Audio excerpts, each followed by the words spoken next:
Jungle.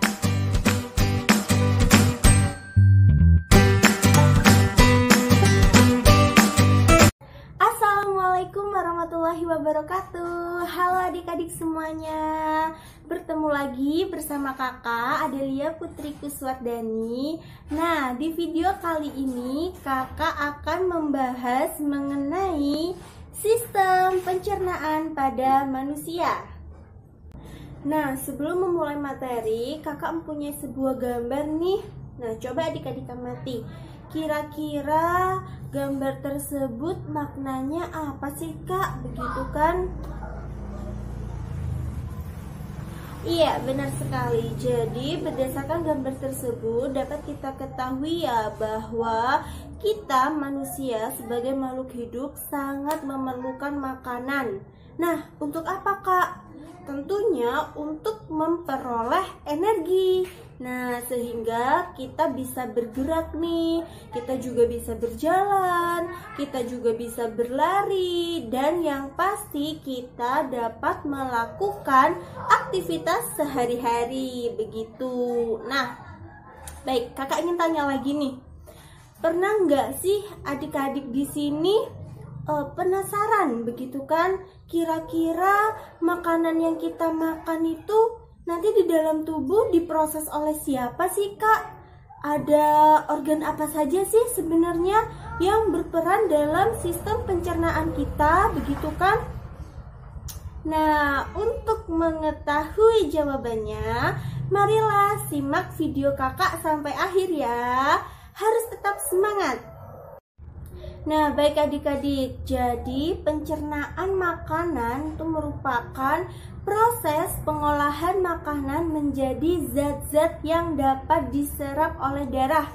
Nah, nantinya zat-zat tersebut oleh darah akan diedarkan ke seluruh tubuh kita, sehingga tubuh kita memperoleh energi yang dapat kita lakukan untuk melakukan aktivitas sehari-hari, begitu ya. Nah, adapun proses pencernaan makanan tersebut dapat terjadi secara mekanik dan juga dapat terjadi secara kimiawi. Nah, bedanya apa nih, Kak? Proses pencernaan secara mekanik dan kimiawi, begitu kan? Oke, baik. Kita bahas terlebih dahulu. Yang pertama dari yang mekanik ya. Nah, jadi proses pencernaan secara mekanik yaitu proses perubahan makanan dari ukuran besar atau kasar menjadi ukuran yang lebih kecil atau halus, begitu. Bisa dipahami ya? Oke, selanjutnya proses perubahan pengolahan makanan secara kimiawi. Nah, itu merupakan proses perubahan makanan dari zat kompleks menjadi zat yang lebih sederhana. Nah, tentunya di sini dengan bantuan enzim. Nah, kira-kira enzim apa saja, Kak, yang berperan dalam proses pencernaan kita? Oke, kita awali dari organ-organ yang berperan dalam sistem pencernaan kita ya. Nah, kira-kira ada organ apa saja sih, Kak, yang berperan dalam sistem pencernaan kita, gitu kan? Nah, bisa dilihat gambar kakak ini.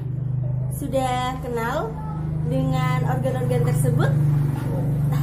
Oke, kita pelajari bersama saja ya.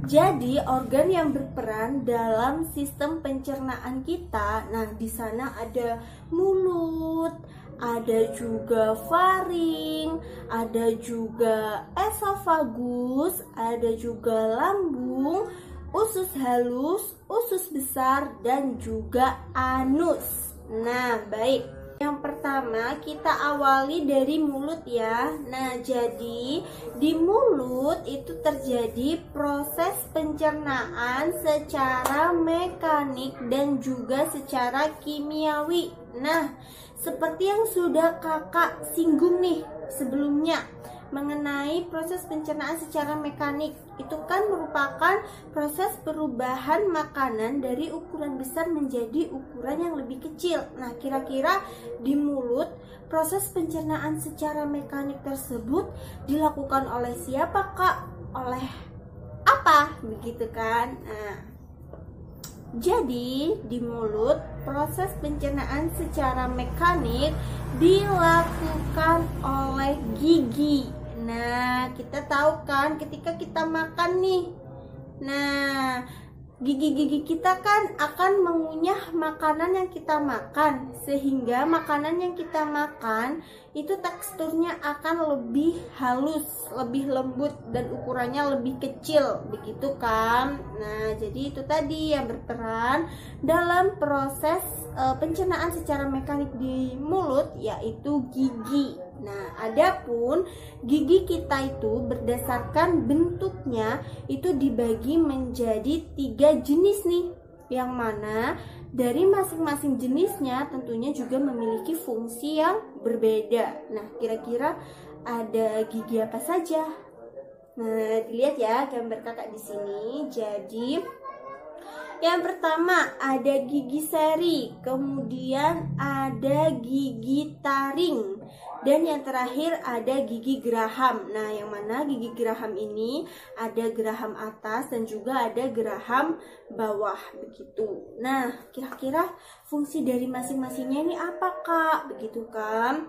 Nah, jadi dari yang pertama nih, gigi seri. Nah, gigi seri itu berfungsi untuk memotong makanan. Nah, yang kedua ada gigi taring. Nah, gigi taring di sini berfungsi untuk merobek makanan.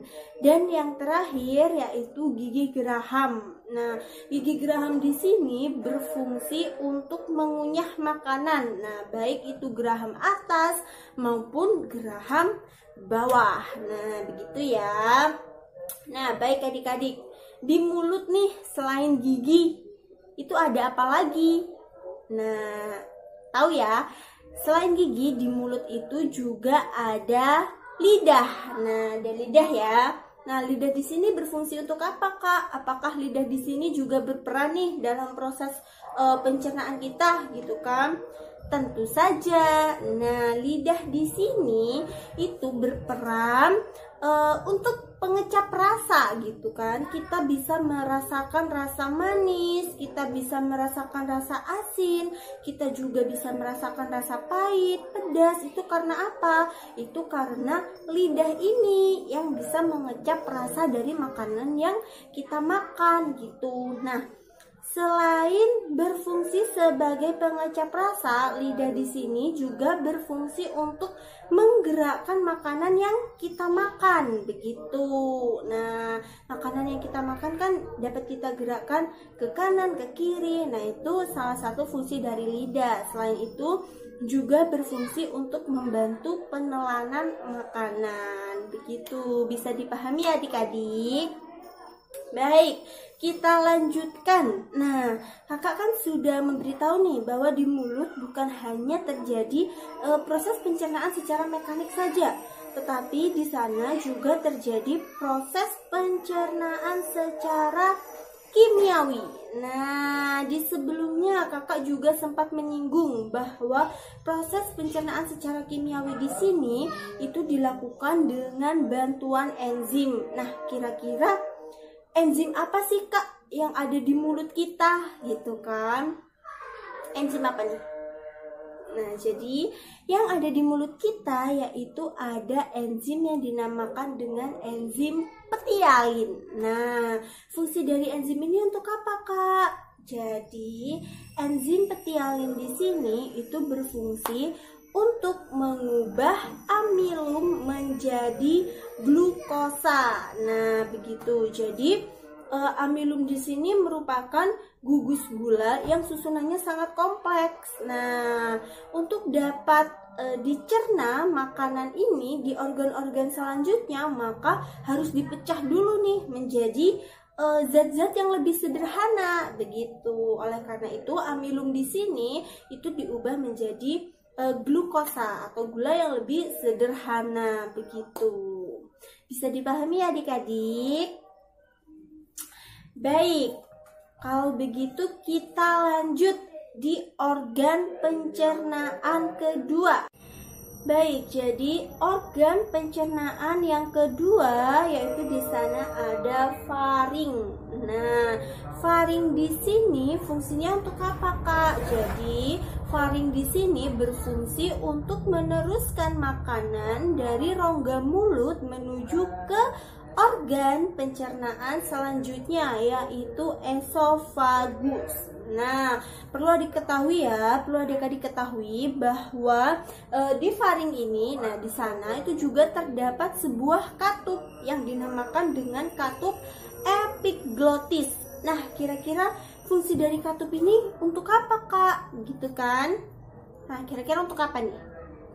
Mungkin adik-adik sudah tahu atau belum? Nah, mari kita bahas ya. Jadi, di sana kan terdapat sebuah katup nih. Nah, katup ini fungsinya untuk menutup salah satu saluran. Nah, karena kita tahu ya, bisa dilihat. Nah, ini kan berupa saluran nih. Nah, di sana itu ada dua. Ada saluran pencernaan dan juga ada saluran pernafasan. Nah, yang mana di sana antara rongga mulut dan juga rongga hidung itu saling berhubungan, begitu adik-adik. Nah, oleh karena itu kenapa terdapat katup ini? Nah, katup ini fungsinya untuk menutup salah satu saluran. Nah, seperti contoh nih, ketika kita makan, nah nanti makanan itu dari rongga mulut kan akan disalurkan nih menuju ke faring. Nah, maka katup tersebut akan menutup saluran pernafasan kita sehingga makanan yang kita makan itu akan diteruskan menuju ke saluran pencernaan kita, tidak ke saluran pernafasan kita. Begitupun sebaliknya, ketika kita bernafas, maka epiglottis ini akan menutup saluran pencernaan kita. Begitu, bisa dipahami? Nah, mungkin adik-adik bertanya, kenapa Kak harus ditutup? Nah, apa jadinya apabila katup ini tidak tertutup ketika kita makan gitu? Nah, ketika kita makan, katup ini tidak tertutup, maka yang terjadi apa? Kita akan tersedak begitu. Nah, pernah nggak sih adik-adik makan sambil berbicara begitu? Nah, lalu adik-adik mengalami tersedak. Nah, pernah kan makanannya sampai keluar lewat hidung begitu? Nah, itu karena antara rongga mulut dan rongga hidung ini saling berhubungan, dan ketika kita makan sambil berbicara begitu kan, nah katup epiglottis ini tidak menutup. Nah, apa yang terjadi? Kita bisa tersedak sehingga makanan yang kita makan itu terkadang juga bisa masuk ke hidung kita begitu. Bukan hanya makanan ya, minum juga begitu. Nah, bisa dipahami ya adik-adik dari sini. Baik, kita lanjutkan.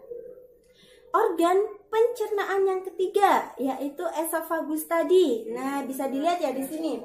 Esofagus itu berupa saluran yang sangat panjang gitu kan.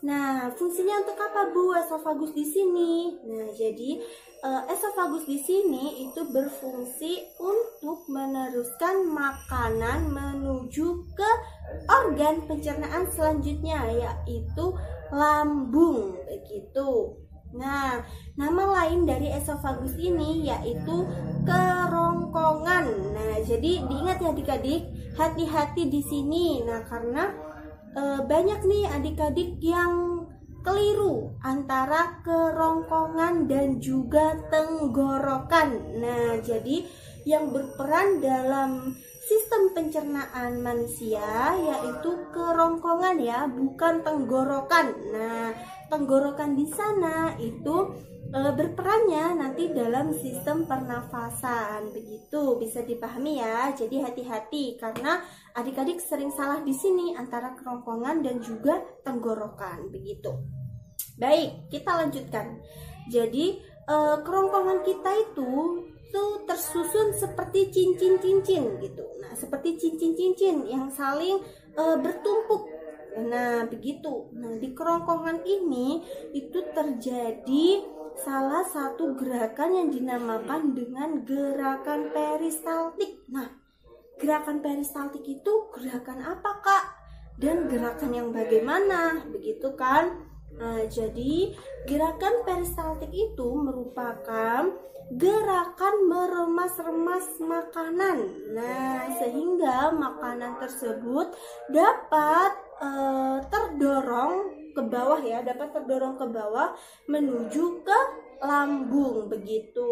Nah, bisa kita lihat ya, jadi makanan yang kita makan dari rongga mulut, dari faring hingga sampai ke lambung itu tidak serta-merta berjalan melalui esofagus begitu saja, tidak ya. Jadi tidak serta-merta langsung berjalan gitu, tidak. Nah, itu karena apa, Kak? Makanan ini bisa sampai ke bawah gitu. Nah, itu karena adanya gerakan peristaltik tadi gitu. Jadi makanan kita kan berupa seperti lobus-lobus gitu ya, seperti bulat-bulat gitu. Nah, ketika di esofagus dengan adanya gerakan peristaltik, maka makanan yang kita makan itu berupa lobus tersebut itu akan termas. Nah, ketika termas, maka makanan ini akan terdorong ke bawah, termas lagi, terdorong ke bawah lagi, begitu seterusnya hingga sampai ke lambung. Nah, bisa dipahami ya adik-adik? Oke, kita lanjutkan mengenai organ pencernaan kita selanjutnya. Nah, organ yang keempat yaitu di sana ada lambung. Nah, bisa dilihat ya adik-adik di gambar kakak ini. Jadi, bentuk lambung itu hampir sama dengan huruf J, begitu ya. Jadi hampir sama dengan huruf J. Nah, adapun lambung di sini itu terdiri dari 3 bagian. Ada apa saja, Kak? Jadi ada kardiak, ada fundus, dan juga ada pilorus. Nah, untuk adik-adik supaya lebih mudah nih dalam mengingatnya, adik-adik bisa menyingkatnya menjadi kardus. Jadi kardiak, fundus, dan pilorus begitu. Nah, kardiak di sini merupakan bagian lambung yang paling atas. Nah, bisa dilihat ya adik-adik, bagian lambung yang paling atas yang berhubungan dengan esofagus, dengan pangkal atau akhiran esofagus. Nah, itu kardiak. Kemudian fundus. Fundus ini merupakan badan dari lambung gitu. Jadi bagian lambung yang paling besar, yang melebar. Nah, badan lambung, lengkungannya itu namanya fundus. Dan yang terakhir itu ada pilorus. Nah, pilorus di sini merupakan bagian lambung yang menyempit. Nah, yang berada di bagian pangkal lambung atau akhiran dari lambung begitu. Bisa dipahami ya? Oke, nah sama halnya dengan di mulut nih.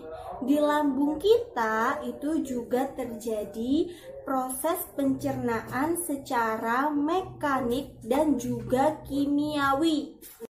Nah, kira-kira nih proses pencernaan secara mekanik di lambung kita itu dilakukan oleh siapa? Nah, kalau tadi di mulut itu kan dilakukan oleh gigi nih dalam penghalusan makanan. Kira-kira di lambung dilakukan oleh siapa, Kak? Apakah juga oleh gigi gitu kan? Ya, tentunya tidak ya, karena di lambung kita itu tidak terdapat gigi. Nah, lambung tidak memiliki gigi. Jadi, proses pencernaan secara mekaniknya dilakukan oleh siapa nih, Kak? Oke, baik. Jadi di lambung ada yang dinamakan dengan otot polos. Nah, otot polos disinilah yang berfungsi untuk menghaluskan makanan yang ada di lambung. Begitu. Jadi bukan gigi ya, yaitu otot polos ini yang berperan dalam proses pencernaan mekanik di lambung. Baik, selain proses pencernaan mekanik, nah di lambung ini juga terjadi proses pencernaan secara kimiawi dengan bantuan enzim. Nah, kira-kira enzim apa saja yang terdapat di lambung ini, gitu kan? Dan fungsinya untuk apa, begitu kan? Nah, jadi di lambung kita itu terdapat enzim yang dinamakan pepsin, dan renin. Nah, selain itu di lambung kita itu juga terdapat HCl. Nah, jadi untuk lebih mudah memahaminya atau mengingatnya, adik-adik bisa singkat nih dengan singkatan PERIH. Jadi di sana ada pepsin, renin, dan juga ada HCl. Nah, kira-kira fungsi dari masing-masingnya ini untuk apa, Kak? Begitu kan? Nah, jadi pepsin di sini itu berfungsi untuk merubah protein menjadi pepton. Nah, sedangkan fungsi renin di sini yaitu berfungsi untuk mengkoagulasikan protein susu atau karsinogen menjadi kasein. Nah, sedangkan HCl di sini itu berfungsi untuk membunuh atau mematikan bakteri yang masuk dalam makanan kita. Jadi mematikan bakteri yang masuk bersamaan dengan makanan kita. Begitu. Itu fungsi dari HCl. Nah, perlu adik-adik ketahui bahwa lambung kita ini itu juga berfungsi untuk menyimpan makanan nih. Nah, jadi makanan yang kita makan itu akan disimpan di dalam lambung ini selama 2-5 jam. Nah, kenapa, Kak? Makanan itu harus disimpan di lambung terlebih dahulu, begitu. Nah, jadi selama proses penyimpanan ini, nah makanan di dalam lambung kita itu akan dilumuri atau apa ya? Akan berinteraksi dengan HCl ini tadi untuk membunuh kuman-kumannya gitu, membunuh kuman-kuman atau bakteri yang ada dalam makanan kita, begitu. Nah, selain itu juga makanan tersebut nantinya akan berinteraksi dengan enzim-enzim yang ada di sana gitu. Nah, makanan itu akan melakukan proses kimiawi tadi ya dengan enzim pepsin dan juga renin. Nah, setelah 2-5 jam, nah makanan itu barulah nantinya akan diteruskan menuju ke organ pencernaan selanjutnya. Apakah? Nah, di sana ada usus halus. Oke, baik, selanjutnya yaitu usus halus. Nah, ini bisa dilihat ya adik-adik, ini merupakan gambar dari usus halus kita. Nah, di usus halus ini itu juga terdiri dari 3 bagian. Nah, ada apa saja, Kak? Jadi di sana ada duodenum, ada jejunum, dan juga ada ilium. Nah, berdasarkan gambar ini bisa dilihat ya. Nah, untuk lebih memudahkan adik-adik dalam mengingatnya, adik-adik bisa nih menyingkatnya dengan singkatan duo jejaka imut. Nah, jadi duonya yaitu duodenum, jejaka itu jejunum. Nah, yang terakhir imut, I-nya yaitu ilium, begitu ya. Nah, bisa dilihat di gambar ini. Jadi duodenum itu merupakan usus yang ada di atas sendiri. Nah, itu. Nah, duodenum di sini itu nama lainnya yaitu usus 12 jari. Nah, yang mana di duodenum ini itu bermuara 2 kelenjar nih adik-adik. Nah, ada kelenjar apa saja, Kak, di sana? Nah, jadi di duodenum ini itu ada kelenjar empedu dan juga ada kelenjar pankreas. Nah, yang masing-masingnya memiliki fungsi yang berbeda. Nah, oke, baik. Yang pertama yaitu kelenjar empedu. Nah, kelenjar empedu di sini itu berfungsi untuk mengemulsikan lemak, begitu. Nah, selanjutnya yang kedua yaitu ada kelenjar pankreas. Nah, kelenjar pankreas di usus 12 jari ini berfungsi untuk menghasilkan enzim. Nah, kira-kira enzim apa saja nih yang dihasilkan? Jadi, di sini itu ada 3 enzim yang dihasilkan oleh kelenjar pankreas, yaitu ada enzim tripsin, ada enzim amilase, dan juga ada enzim lipase. Nah, jadi supaya adik-adik lebih mudah dalam mengingatnya, bisa adik-adik singkat menjadi tali atau tripsin, A-nya amilase, dan Li-nya yaitu lipase. Begitu ya. Oke. Kita mulai dari yang awal, tripsin. Nah, tripsin di sini fungsinya untuk apa, Kak? Begitu kan? Jadi, enzim tripsin di sini itu berfungsi untuk merubah protein menjadi asam amino. Nah, yang kedua, amilase. Amilase di sini berfungsi untuk merubah amilum menjadi glukosa. Dan yang terakhir, lipase. Nah, lipase di sini itu berfungsi untuk merubah lemak menjadi asam lemak dan gliserol. Nah, bisa dipahami ya? Oke, selanjutnya nih, makanan dari duodenum akan diteruskan ke usus halus di bagian yang kedua, yaitu bagian jejunum. Nah, jejunum di sini itu merupakan bagian usus halus yang tengah-tengah ini adik-adik. Nah, itu.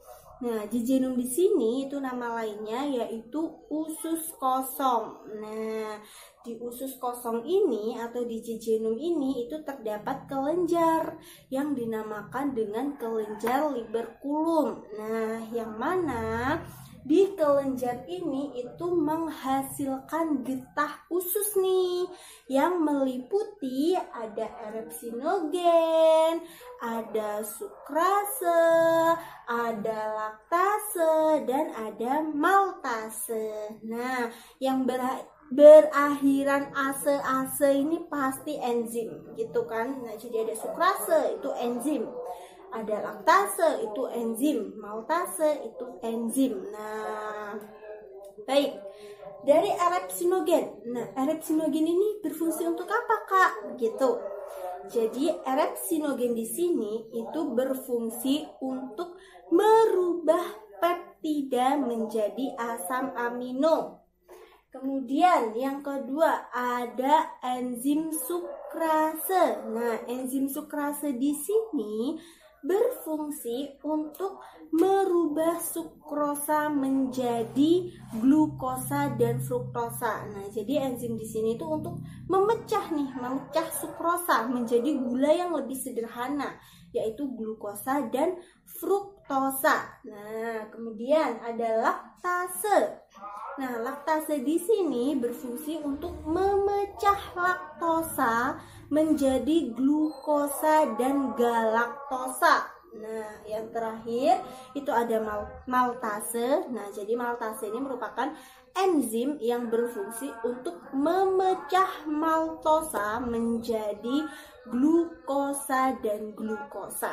Nah, bisa dipahami adik-adik? Baik, kemudian nih makanan dari jejunum atau dari usus kosong ini.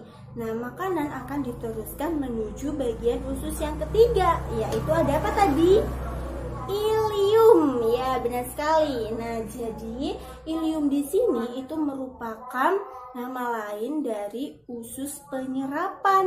Nah, berdasarkan namanya saja nih, usus penyerapan. Nah, jadi fungsi dari usus ilium ini yaitu berfungsi untuk menyerap sari-sari makanan gitu. Nanti akan diserap oleh darah yang kemudian nantinya akan diedarkan ke seluruh tubuh kita. Begitu, bisa dipahami ya adik-adik dari sini. Jadi itulah usus halus dengan 3 bagiannya tadi. Duodejaka imut, ada duodenum, ada jejunum, dan juga ada ilium. Begitu. Baik, nah tadi sari-sari makanan nih kan sudah diserap nih Kak oleh usus penyerapan ini yang ada di usus halus, yaitu usus ilium. Nah, kemudian makanan yang tidak terserap itu akan diteruskan kemana, Kak? Oke, jadi makanan tersebut akan diteruskan ya adik-adik menuju ke organ pencernaan selanjutnya, yaitu usus besar. Nah, baik adik-adik, jadi ini merupakan gambar dari usus besar kita, yang mana merupakan salah satu dari organ pencernaan kita selanjutnya setelah usus halus ya. Nah, jadi usus besar ini merupakan usus yang bentuknya seperti huruf U terbalik ya adik-adik, berdasarkan gambar ini. Nah, bisa dilihat ya. Jadi usus besar ini merupakan usus yang terdapat di bagian luar atau yang mengapit ini ya, di gambar ini yang mengapit usus halus kita gitu. Nah, bagian luarnya itu ada usus besar ini, begitu ya. Nah, di usus besar ini itu juga terdiri dari 3 bagian adik-adik. Nah, ada apa saja, Kak? Ada yang dinamakan sekum. Nah, ada yang dinamakan kolon. Nah, dan juga ada yang dinamakan rektum. Nah, ini bisa dilihat ya. Jadi, sekum di sini merupakan awal dari usus besar kita, begitu. Nah, tadi kan makanan nih dari usus penyerapan nih kan akan dilanjutkan ke usus besar. Nah, bagian awal dari usus besar itu dinamakan sekum, begitu. Nah, di sana itu terdapat umbai cacing. Nah, yang dinamakan dengan appendix, begitu ya adik-adik. Nah, kemudian yang kedua yaitu ada kolon. Nah, kolon di sini itu ada 3. Nah, ini ya, kolon itu yang berbentuk huruf U-nya. Nah, itu ada 3. Ada kolon yang memanjang ke atas, ada kolon yang mendatar, dan juga ada kolon yang memanjang ke bawah. Ini sebagai salurannya, begitu ya.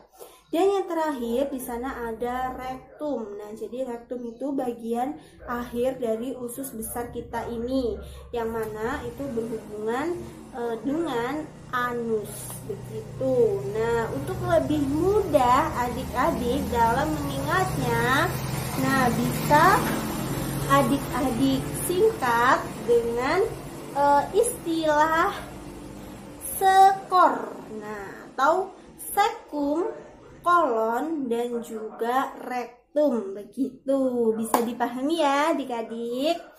Nah, baik, di usus besar kita ini berfungsi untuk apa sih, Kak? Begitu kan? Nah, jadi usus besar kita ini berfungsi untuk menyerap air. Nah, jadi makanan yang kita makan nih, nah selama proses pencernaan itu mungkin mengandung kelebihan air. Nah, itu akan diserap oleh si usus besar ini. Nah, selain itu, di usus besar kita ini juga terdapat bakteri. Nah, yang dinamakan dengan bakteri Escherichia coli atau bisa disingkat dengan bakteri E. coli. Nah, ini merupakan bakteri normal ya yang ada di dalam tubuh kita gitu. Yang mana bakteri E. coli di sini itu berfungsi untuk membantu proses pembusukan makanan di dalam usus kita. Nah, sebelum dikeluarkan dalam bentuk feses, begitu. Jadi proses pembusukannya itu dibantu dengan adanya bakteri E. coli ini. Nah, jadi bakteri E. coli ini merupakan flora normal ya, bakteri normal yang ada di tubuh kita. Akan tetapi apabila jumlahnya itu berlebih, maka itu yang dapat membahayakan nih. Nah, karena sesuatu yang berlebih itu juga tidak baik ya dalam tubuh kita, begitu kan. Nah, apabila bakteri E. coli ini berlebih di dalam usus kita, maka akan menyebabkan diare, begitu. Jadi proses pembusukannya kan lebih cepat, begitu. Jadi harus yang normal-normal saja, begitu ya, bisa dipahami. Oke, kemudian kita lanjut nih. Setelah terjadi pembusukan makanan di dalam usus besar kita, kemudian akan diteruskan kemana nih, Kak? Nah, akan diteruskan menuju organ pencernaan kita yang terakhir nih, yaitu anus. Nah, jadi anus di sini merupakan organ terakhir dari sistem pencernaan kita, yang mana di anus ini itu berfungsi sebagai tempat keluarnya zat sisa metabolisme kita ya, yaitu berupa feses. Begitu, bisa dipahami ya adik-adik. Mungkin itu tadi pembelajaran kita hari ini mengenai sistem pencernaan pada manusia, yang mana kita sudah belajar nih mengenai organ-organ yang berperan dalam sistem pencernaan kita, dan juga kita di sana juga belajar mengenai enzim-enzim yang terdapat pada masing-masing organnya beserta fungsi dari masing-masing enzim tersebut. Begitu. Nah, mungkin sekian video pembelajaran dari kakak kali ini. Semoga ilmu yang kita pelajari kali ini dapat bermanfaat nih untuk kita, begitu kan? Dan semoga setelah mempelajari materi ini akan lebih menambah rasa syukur kita, begitu. Karena kita tahu kan, wah ternyata di dalam tubuh kita itu terdapat sebuah organ nih yang kerjanya begitu keras, gitu kan, yang bekerja untuk menghancurkan makanan yang kita makan sehingga bisa menghasilkan energi untuk kita beraktivitas, begitu. Nah, semoga dengan pembelajaran ini bisa menambah rasa syukur kita kepada Allah Subhanahu wa taala, begitu. Baik, sampai bertemu di video kakak selanjutnya. See you. Assalamualaikum warahmatullahi wabarakatuh.